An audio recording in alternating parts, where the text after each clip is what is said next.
The law, statutes, and commandments give you morality. It gives you a sense of life.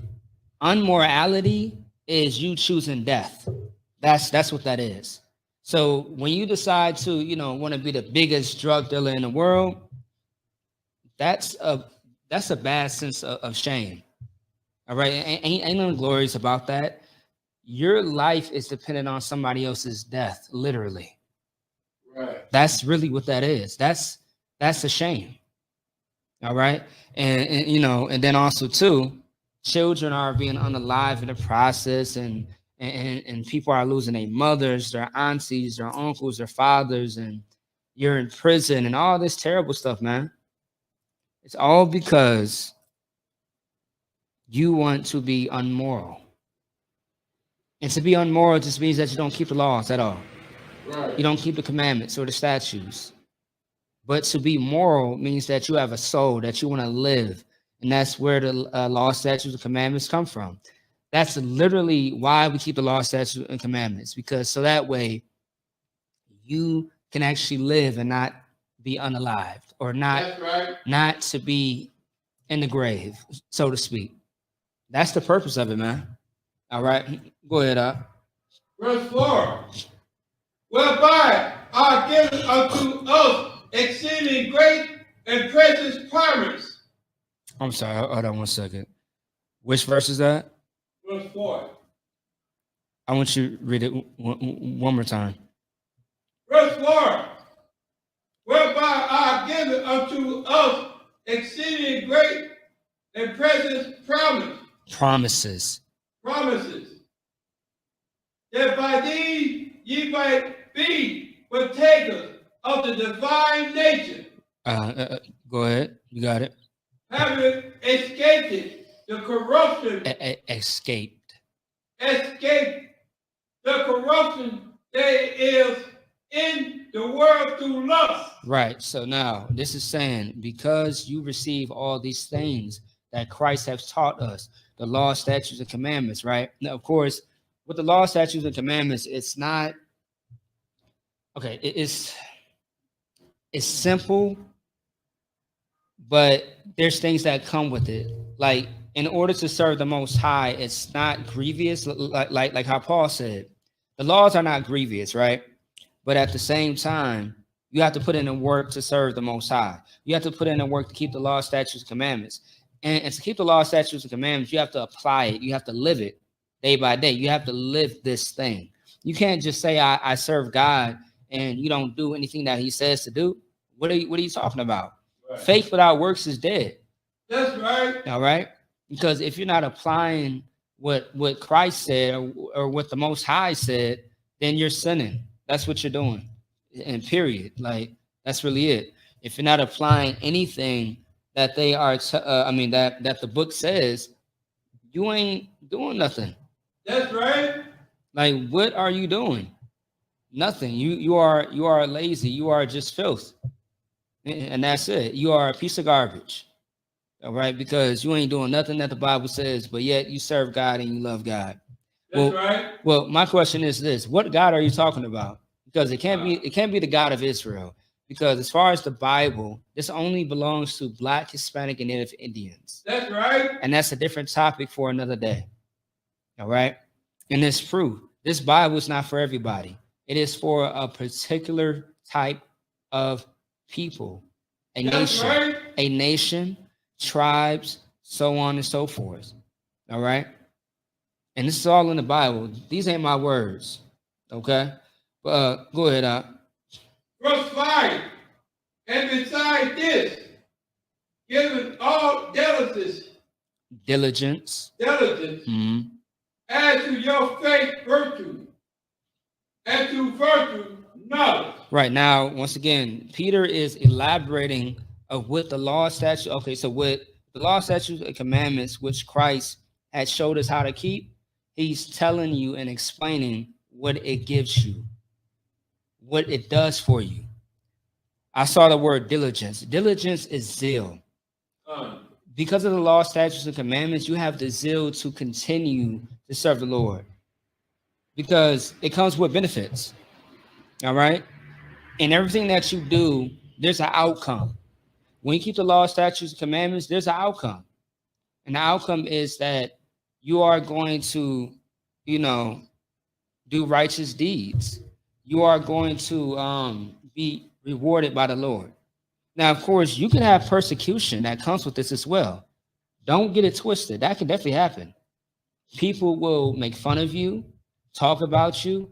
They will not like you because you serve the Lord, because you are moral. And that's how it should be, because that should let you know that you are doing the right thing. You are living the best life. Because in this day and time, can you imagine telling somebody that you should not unalive a baby in your womb, and they tell you that it's not a baby yet, and they get upset with you? Imagine women not wanting to take accountability for the thing that is inside that person, that living person inside of their belly. Imagine that. Imagine somebody get upset with you because you tell them if you smoke weed, you are a drug addict.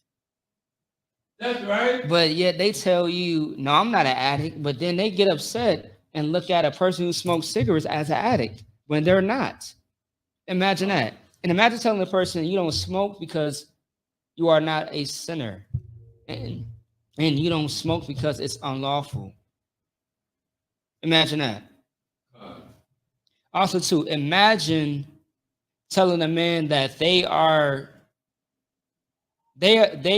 borderline LGBT lifestyle when they want to go after somebody else's woman and have intercourse with them. Imagine that. They think that you're weird because you don't want to have intercourse with somebody else's woman.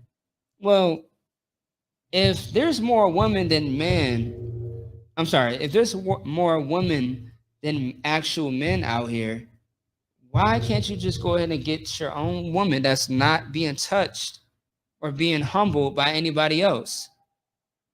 Why can't you just talk to somebody who's not being occupied?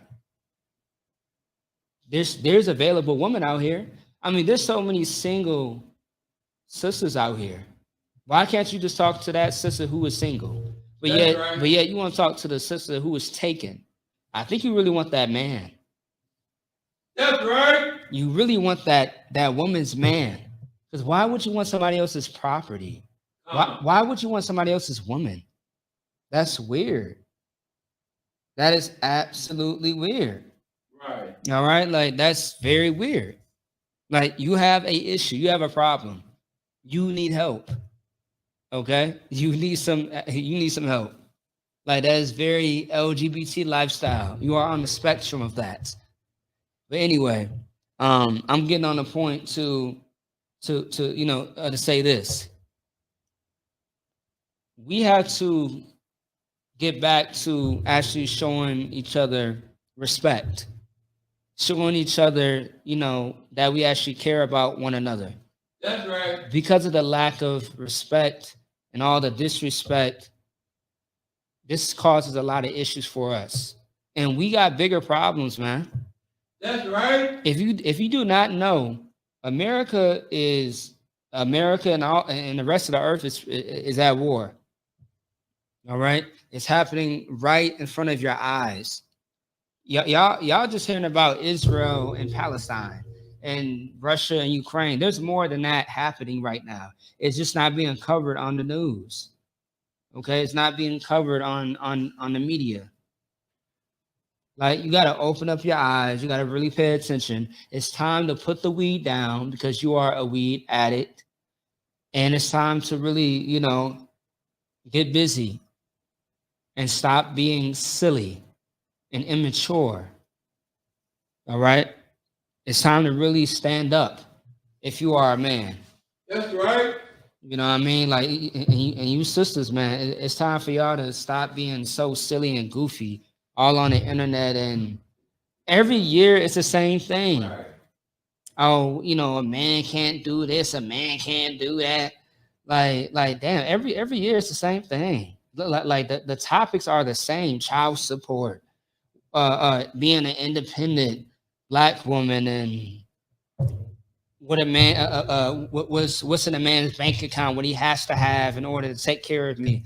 And then a man, it's always about something about whores. It's always about these promiscuous women. Okay? Like it's the same topic and same thing every single time. It never fails. Every year, it's always the same thing. Every year. And I want to ask y'all, do y'all get burnt out or tired of saying the same thing and living the same life? Like honestly, do y'all get tired? I don't think y'all do. I don't think so. But go ahead. Verse 7. And to godliness, brotherly kindness. Yeah, brotherly kindness. Yeah, we don't have that. Brotherly kindness is something that we do not have. And that's what you need. All right? You need somebody to actually, be there for you. All right? You need somebody to actually, be kind to you, because all you know is, just people being rude and you being disrespected and people playing with you, playing with your life, playing with your time. You need somebody to actually show you, like, hey, you know what? I got you. You my brother.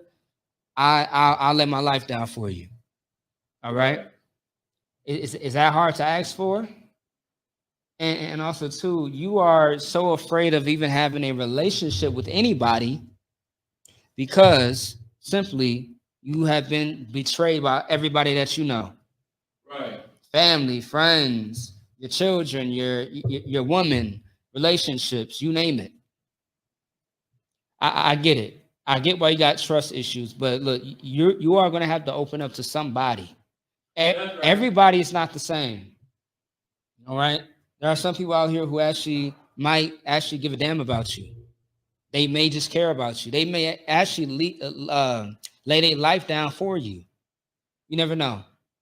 I mean, in the ISUPK, man, I've been shown love, more love than I ever been shown in friendships with people outside of this school and family members as well. Like this is my family.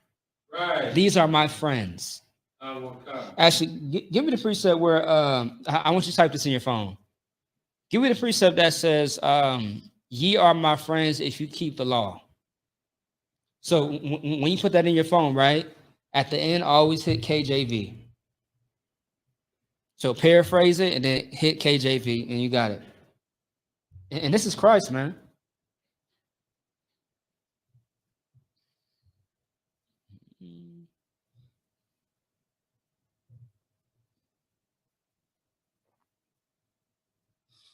Mm-hmm.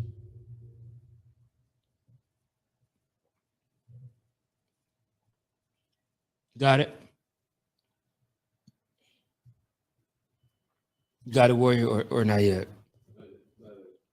All right, no sweat. But yeah, once again, that brotherly kindness. That's what you need. And you sisters out here too, man. Y'all need to learn how to be a sister to another sister. Stop being so messy all your goddamn life. That's why you ain't got no friends. And you don't get along with anybody. Like, come on now. It's time for us to be mature out here. Like, how long will you go, living life just being a goddamn child? I don't understand. You found it? I think so, sir. You got it. Go ahead, warrior. John chapter 15, 14 to 15. Oh, yeah. That's it. You got it. You are my friend. Ye are my what? Ye are my friend. Yeah, ye are my friends. Keep going. If you do whatsoever I command you. Right. Ye are my friends if ye do whatsoever I command you. Whatever I order you to do, and you do it righteously, of course, because, Christ didn't tell us nothing bad and wrong. That's right. He didn't steer us in the wrong way. He told us, the great things to do. But of course, if you listen to what I say to you and I order you, keep going. Henceforth, I call you not servants. For a servant know not what his Lord does. No. I need you to read that one more time. Salaki. It should say friends, right? Ye are my friends, Right. if you do whatsoever I command you. Right. So ye are my friends if you do whatever I command you to do. All right. So we have that bond. We are friends. And it also says that you will no longer be considered servants. Okay. You are my friends, and that's what it is. And you go ahead and drop that. Okay. Also too, back to Second Peter just real fast. Can you grab that just one more time? And you left off what, verse 6 or 5? No. I think it was 6. No. It was five, sir. no. I think it was 7 actually, because you said brotherly, right? You're right. All right. Read 6 for me, please. Thank you. Verse 6, and to knowledge temperance, Mm-hmm. and to temperance patience. Right. Now let's see what temperance is. All right. Because that's very important. Let's see.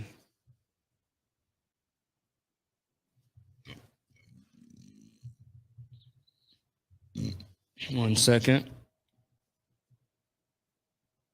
Temperance, moderation in action, thought, or feeling, restraint. And yeah, that's it. So being temperate just simply means watching watching yourself, how you think and how you go about things. So that's why it says moderation in action, thought, or feeling, restraint. All right, being temperate, um, simply means like you want to like control yourself and how you think and how you feel and things of that sort. You know what I mean? And how you move with your actions. So can you read 6 again? Verse 6, and to knowledge temperance, and to temperance patience. Right, patience. Patience is very, very, very good, and that's something that you do need, because with patience, it's going to actually. I mean, patience kind of go hand in hand with temperance, because if you don't have patience, you may just do something that you may regret later. Patience is something that you need to dealing with people, situations, so on and so forth. You want to be patient. All right.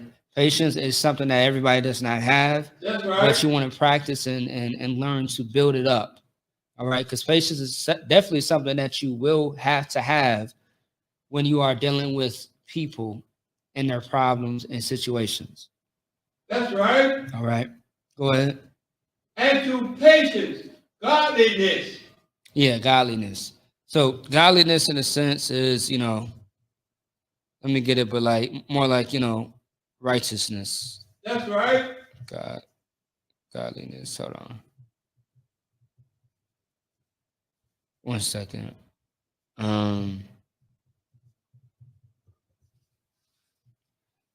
All right, godliness, or godly, divine, devote. So yes, something that is that is right, that's correct. All right, godliness, something that is holy, separate, good in a sense. Go ahead. Verse 7, and to godliness, brotherly kindness. Yeah, brotherly kindness. All right. If you bump into a brother, just say, "Hey, I apologize."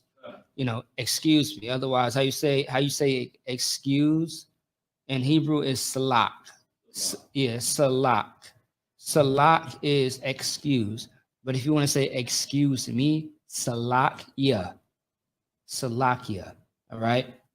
Now you want to be careful too with these Hebrew words, because you don't want to sound like, them other cats. It's salakia, not salakia, or it's not salakia, because there's no e, there's no vowels in Hebrew. All right, no vowels in Hebrew at all. If you hear a vowel, that's not Hebrew, that's Yiddish. All right, it's salakya. Yeah, salakia. You know, when you say it faster, salakia, excuse me. All right. Or better yet, forgive me. It's the same thing. Go ahead. And to brotherly kindness, charity. Say that one more time. And to brotherly kindness, charity. Yeah, brotherly kindness and charity, which is love. Charity is another word of saying love. All right. Because when you think about it, we have a thing in America or in the earth, it's called charities. Charities is when you give something to someone else. That's you showing your love.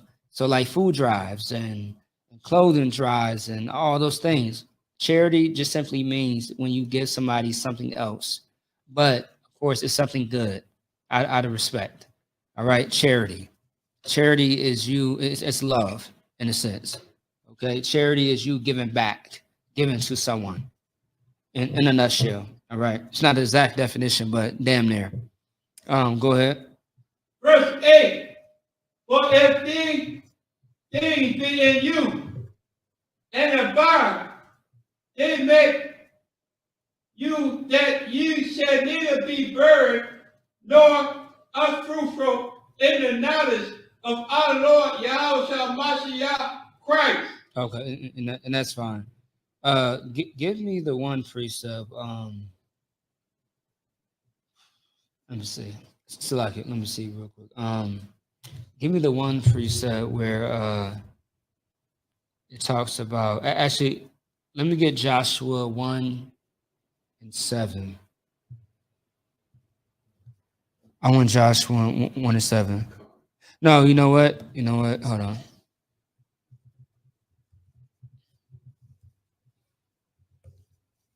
on. Proverbs 27:17. Bible show. Proverbs chapter 27, verse 17. The water. Proverbs chapter 7, verse 17. 27:17. Proverbs chapter 27, verse 17. Iron sharpens iron. Mm-hmm. So a man sharpens the countenance of his friend. Right. Iron sharpens iron. You know what I mean? Like you got two swords, right? You got these swords right here. You got a black sword, and you got a red one, right? When you rub these two together, right? When you rub these two together, they sharpen each other. Just like a chef. When you're cooking and you rub both of those, tools together, those knives together, what happens? It gets sharper. It gets more, just defined. All right. And iron sharpens iron. And that's what brotherhood is. With brotherhood, you sharpen each other. How do you sharpen each other? You correct each other when you are in the wrong. That's what you do. Okay. You help each other out. You look out for each other. Also, too, give me that. Actually, I want you to stay right there. I want you to read it one more time, please. Proverbs chapter 27, verse 17. Mm-hmm. Iron sharpens iron. Yeah, iron sharpens iron. Keep going. So a man sharpens the contingency of his friend. No. Consonants? Are you saying? Consonants. Hold on 1 second. Are you saying consonants? Yeah, consonants. All right, I want you to read it one more time, please. Salaki. Verse 17. Mm-hmm. Iron sharpens iron. That's right. So man sharpens the consonants of his friend. That's right, and that's what it is. Okay, so when iron sharpens iron, right? Meaning that when you got to go ahead. When you sharpen, okay, so in a nutshell, when you help yourself in a way of, I'm sorry, I'm saying it backwards. I'm sorry. So iron sharpens iron, right? Iron sharpens iron in a way of where like it like okay, so you have two tools and you're sharpening it. What's happening is that you're making it sharper. So you're helping it in a sense. So as like I said, so a man sharpen the countenance of his friend, meaning this, you're literally helping out this person that you know that you love, or this person that's a friend, right? Because of course you will want your friends, the people that you love, to be on point, just like you are on point, and that's what's happening. Okay, that's what you are doing. So if you know some information that's going to benefit not just yourself, but everybody. I mean, but you know everybody else that you know that you care for and you love, you are going to put them on game. That's what's going to happen. You're going to make sure that they straight, that they good. Okay. I think the word is gatekeeping. You're not going to gatekeep. All right. You are going to make sure that they are good in every way possible. Well, also, too, when you learn something, when you grow, you're going to make sure those around you, they grow as well. The Bible does say, you know the men that you labor amongst.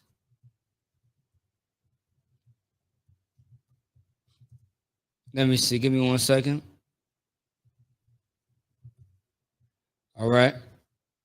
And this is Paul that said this in 1 Thessalonians chapter 5, verse 12. And we beseech you, brethren, to know them which labor among you and are over you in the Lord, and admonish you. All right. So, once again, know them which labor amongst you. You want to know the people that you dealing with, man. If you say that you go into war, right? For example, you go into war and you don't know the men that you fighting, next against. That's crazy to me. You want to make sure that you know these people that you go into battle with, because these people, if you don't know them, you don't know what their intentions are. They may be setting you up. They may be trying to unalive you, or trying to betray you. You never know. You want to know the people that you deal with, so you have a better understanding of who they are. And you can't just call somebody your friend and you don't know anything about them. You don't know, their last name or what they do and how they live their life. Like, you have to know these things, because if you don't, I mean, this person could get you jammed up. All right. You want to know the people that you labor amongst. Okay. That's what you want to do. All right. Give me 1 second here.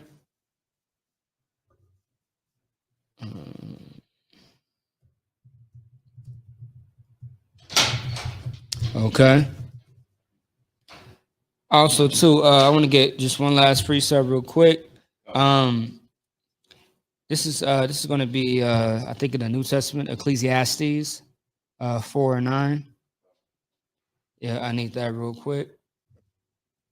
Yeah. So also too, like, once again, you got to know the people that you labor amongst. All right. You shouldn't be around anybody that you truly don't know.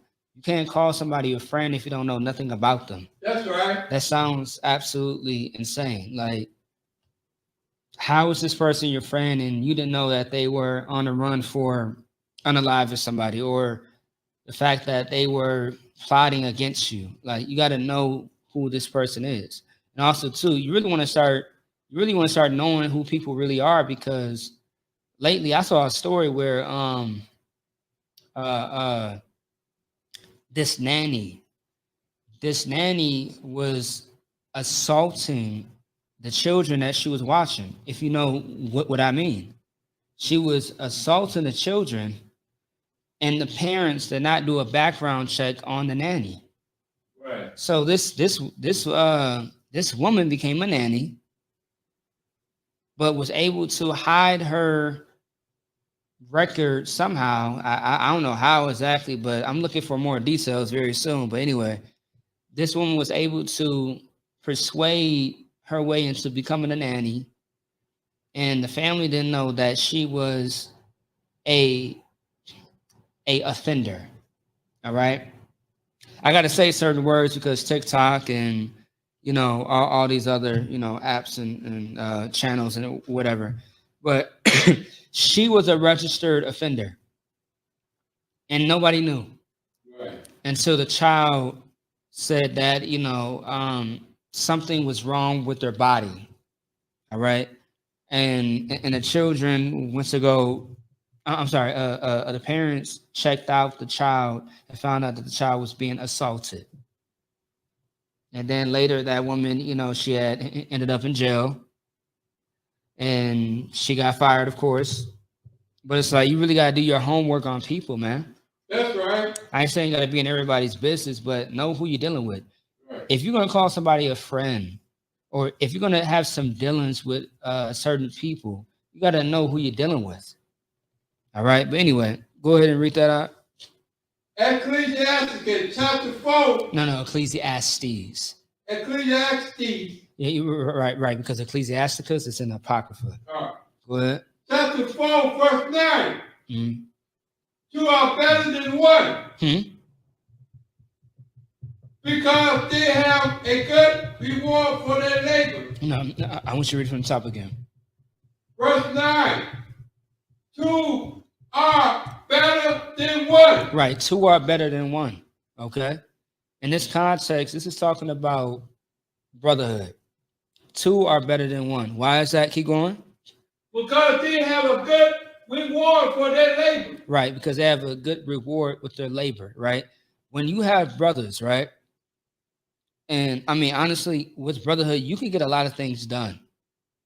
All right. Imagine you building a house and it's just you.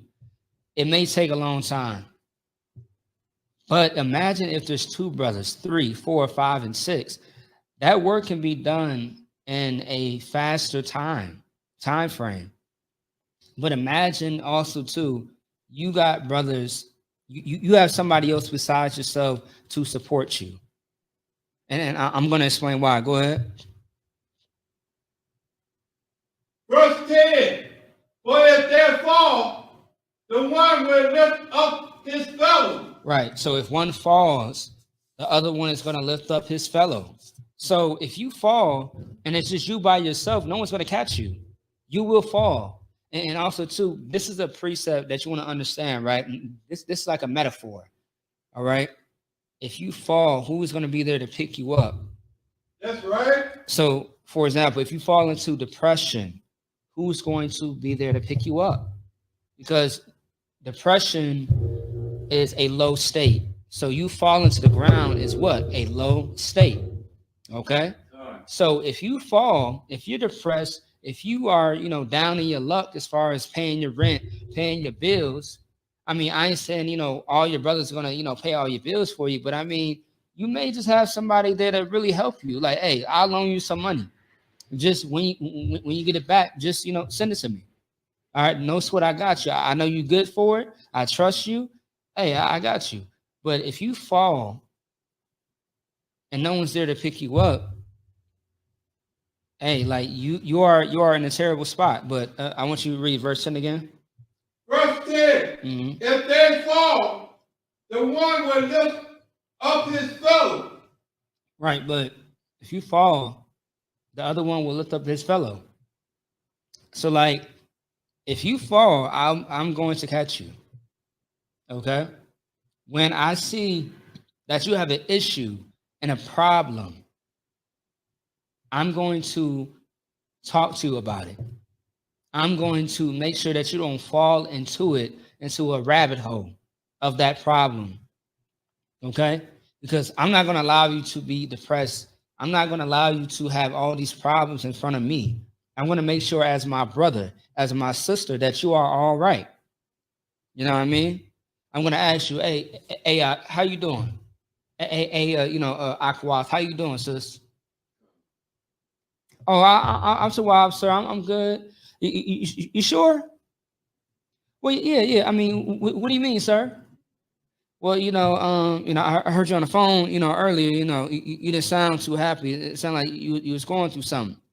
You know what I mean? The way you was talking to, your family member or, X, Y, and Z, your child or your husband, so on and so forth. Or brother, you came in very quiet today and, you barely said, a shalom. Are you sure you good? Yeah, sir. I'm just dealing with the X, Y, and Z. No sweat. Hey, let's talk about it. Okay. Let's deal with it. Don't deal with your issues and stuff like that on your own, don't do that. Because what's going to happen is you are going to fall and no one's going to be able to pick you up. Go ahead. That's right. Go ahead. But woe to him that is alone when he falleth. Say that one more time. Louder, please. But woe unto him that is alone when he falls. Yeah, but woe unto him that is alone when he falls, right? Is that correct? Come. Right. And the word woe is an old English, woe is an old English Quaker word. All right. So it's old English. It's an old English word that means destruction. All right. So destruction to the person who is alone and they fall because nobody's going to be able to pick them up. All right. No one's going to be there to rescue you. No one's going to be there to, help you in any type of way. If you are alone in your situations, alone in all your problems and struggles. All right. Also, too, for those who don't like asking for help, you better be careful. All right. Be very, very careful about that. Because how else are you going to get out of that place, that spot, if you don't ask for help? And there's nothing wrong with asking for help. There's nothing wrong with that. Just don't ask the wrong person for help. If you have people that you trust and that that you rock with, that that can possibly help you out, use those people. Right. Ain't it wrong with using people as long as you don't abuse them, but utilize the people that you have around you that are your so-called friends and family. All right. Ain't no wrong with asking for help because the Bible also said, don't be prideful. Because when you are prideful, it also says destruction comes before what? A fall. There you go. And then in this scripture, it says, woe to that person. Woe means destruction to the person who is alone and they fall. Both scriptures are hand in hand. Don't be prideful. Ain't no wrong with asking for help, man. All right. How else are you going to get out of that situation if you can't help yourself? That's right. In some cases, you can help yourself. Absolutely. But if you need help, ask for help, man. That's right. Ask for help. There's no issue with that. Unless you have an issue with that. And also, too, if you can't ask nobody for help, you are around the wrong people, period. And that's it. You don't have trustworthy people. You don't have true friendships or family, so to speak. All right. And your family doesn't always have to be your actual blood related. Because I got family. I got more family in the UPK than I do outside of the UPK. That's right. And I lean on them all the time. I ask for help all the time. Sometimes I'll be like, damn, I think I'm getting on your nerves, but I need some counsel. I'm trying to figure out how to handle this situation. Can you direct me in how to do it? And you know what? I don't feel ashamed about it. You know what I mean? Sometimes I feel like, hey, I'm probably asking too much, but I don't ask a lot. But, either way, I still do it anyway because I know that my friends, my family are going to come through for me. Just like I do for them. All right? And that's what it is, man. And once again, know the people that you labor amongst, man. Know the people that you labor amongst. And also, too, put yourself in a situation to where you don't jam yourself up, to where you don't put nobody else in a tough spot either. All right? Be responsible. Hold yourself accountable. Don't fall. Because sometimes when you fall into your own bullcrap, BS, you may just have to lay in it. That's right. But of course, don't be silent about the issues and problems that you're having and that you're going through. Talk to somebody about it.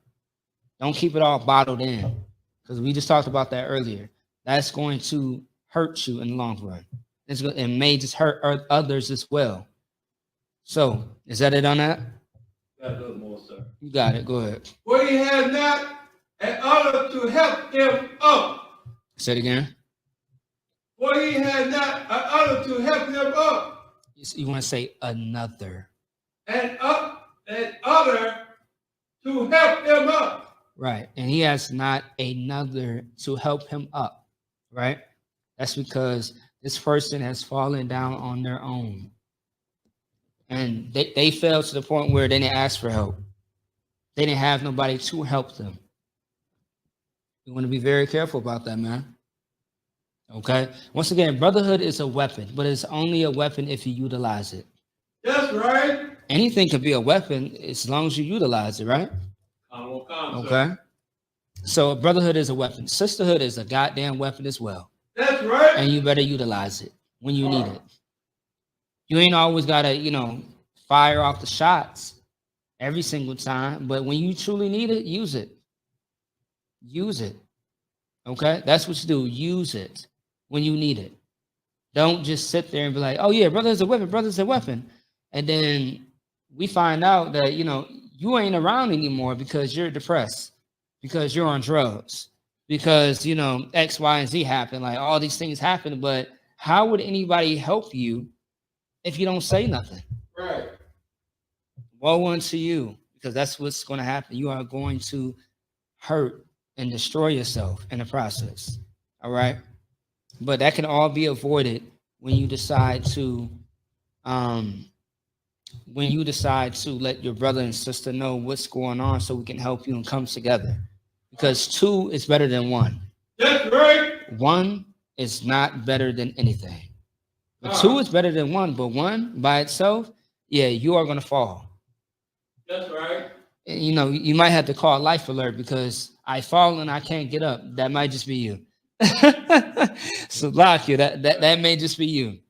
Right. You may be like, I fall and I can't get up. Okay, yeah. You should you should let us know before you fell. Like, God damn, I don't know. But anyway, so with that being said, is that it on that? All right, with that being said, I mod you, which means to stand. Can you help me out with the camera, please? All right, the water warrior.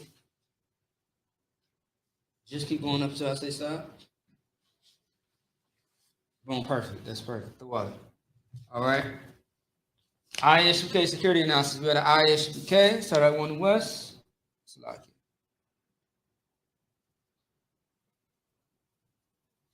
We had an ISUK. Start out 1 West, 125th Street, Harlem, New York.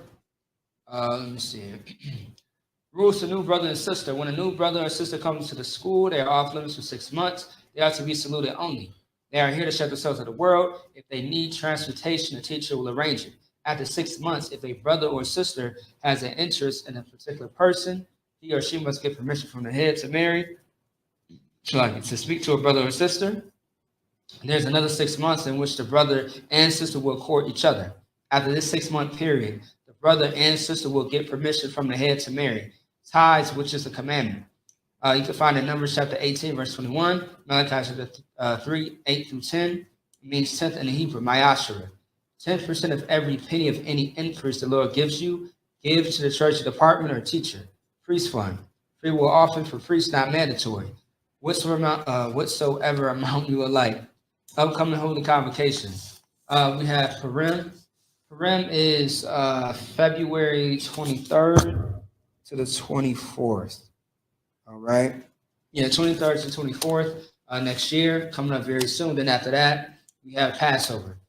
Passover is April 20th. And then, we got something going on after that. All right. So if anyone wants to be a trooper in the school, start wearing all black, boot, shirt, pants, headband, and scarf. That being said, we are just going to get into the Lord's Prayer and then close it out. All right. All right. So imagine, which means to stand. Find out down, face the east. All right. The Lord's Prayer in the Hebrew. Abanawa. Shabbat Shemayim. Kodah. Hayah. Shakah. Yahweh. Malachwaska. Taba'ah. Rakazaka. Hayah. Aisha. Baratasa. Kawa. Hayah. Bashemayim. Nathanaw. Nakam. Kol. Yawam. Wasalak Lanawa. Kawakinaw. Kasalakinaw. Kawakinaw. Wala'ah. Taba'awanaw. Vanasaya 1. Abal. Hawashinawa. Mayan. Rai. Kiyah. Lakah. Hamlakwa. Waha'ala. Wataparath. La Awalamu. Aman. In English, our Father, Our Father, which art in heaven, who art in heaven, hallowed be thy name. hallowed be the name. Yahweh, Yahweh, thy kingdom come, the kingdom thy come. will be done That will be done in earth in earth as it is in heaven. as it is in heaven. Give us this day Give us this day our daily bread, our daily bread. and forgive us of our debts, And forgive us our debts as we forgive our as debtors, we forgive our debtors. and lead us not to temptation, Lead us not into temptation, but deliver us from evil. but deliver us from evil. For thine is the kingdom, God to keep and the power, and the and power the glory, and the glory forever. forever. So be it. So be it. Amen. Amen. All right. Sar, which means to turn in Hebrew. All right. In Israel. My Shabbat, Imagine. Barak, Yahweh, Shemina, Shabbat, Yazamata. Courtesy salute for the sisters. Men of Israel. My Shabbat, Imagine. Barak, Yahweh, Shemina, Shemina, Yazamata. Class dismissed.